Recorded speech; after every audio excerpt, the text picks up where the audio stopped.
सुप्रभात, नमस्कार। स्वागत है आप सभी का। आप देख रहे हैं राज्यसभा टीवी। मैं हूं प्रीति सिंह। आइए इस वक्त की सुर्खियों पर एक नजर डालते हैं।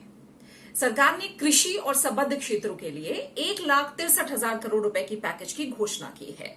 इसका उद्देश्य कृषि क्षेत्र में बुनियादी ढांचे, लॉजिस्टिक्स और क्षमता निर्माण को मजबूत करना है।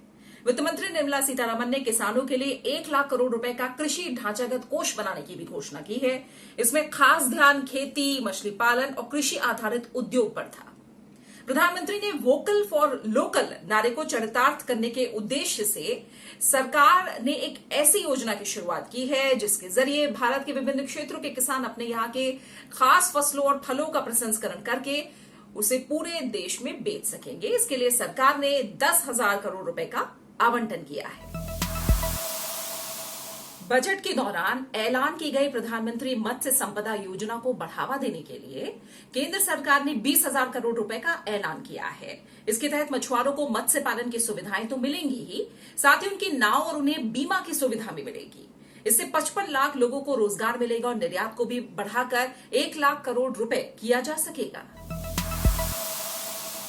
राष्ट्रीय पशु रोग नियंत्रण कार्यक्रम के तहत सभी भैंसों, भेड़ों, बकरियों और सुअरों को फुट एंड माउथ रोग नियंत्रण के लिए टीके लगाए जाएंगे। भारत में ऐसे पशुओं की संख्या 53 करोड़ है और इस पर 13,343 करोड़ रुपए खर्च होगा। पशुपालन, खासकर डेयरी क्षेत्र को मजबूत बनाने के लिए सरकार 15,000 करोड़ रुपए का animal husbandry infrastructure development fund बना रही है। हर्बल और औषधि प्लांट्स की मांग केवल भारत ही नहीं बल्कि पूरी दुनिया में बढ़ रही है। इसके लिए सरकार ने 4,000 करोड़ रुपए रखे हैं। इस राशि के जरिए अगले 2 साल में 10 लाख हेक्टेयर जमीन पर औषधि और हर्बल प्लांट्स की खेती की जा सकेगी। वहीं मधुमक्खी पालन के लिए सरकार ने 500 करोड़ रुपए की सहायता देने की बात कही है। इस रकम के जरिए मधुमक्खी पालने के लिए जरूरी इंफ्रास्ट्रक्चर, स्टोरेज, मार्केटिंग की सुविधाएं मुहैया कराई जाएंगी।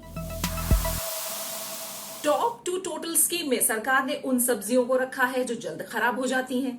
ये स्कीम 6 महीने के लिए पायलट प्रोजेक्ट के रूप में चलाई जाएगी। इसके तहत सरप्लस मार्केट में, कमी वाले मार्केट में ले जाने वाली ट्रांसपोर्टेशन कॉस्ट में 50% की रियायत दी जाएगी। साथ ही ऐसी फसलों के रखरखाव यानी कोल्ड स्टोरेज में आने वाली लागत में भी 50% की सब्सिडी दी जाएगी।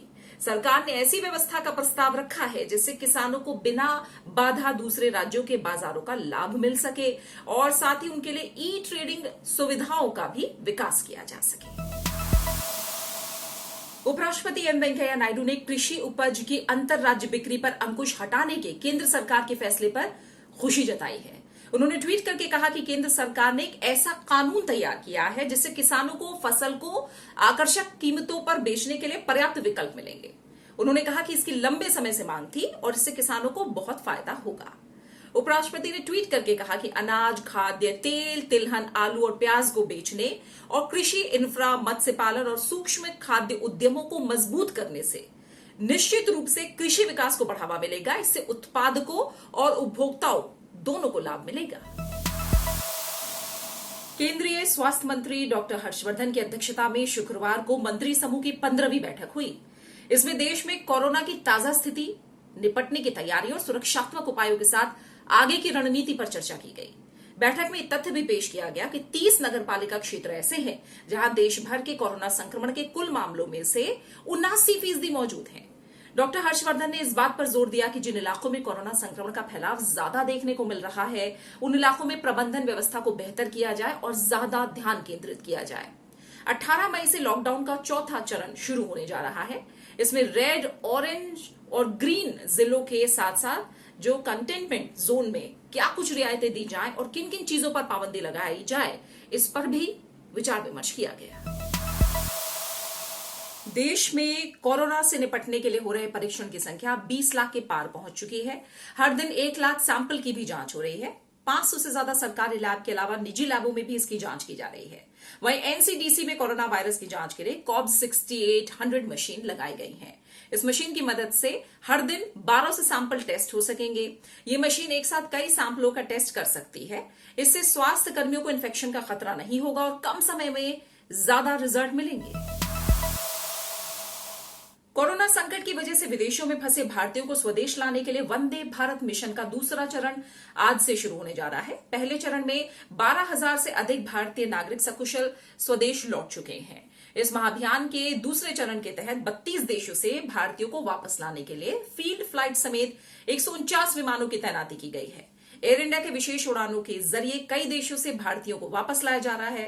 पहले चरण में संयुक्त राष्ट्र में भारत के स्थायी प्रतिनिधि रहे सैयद अकबरुद्दीन भी वंदे भारत मिशन के तहत स्वदेश वापस लौट चुके हैं।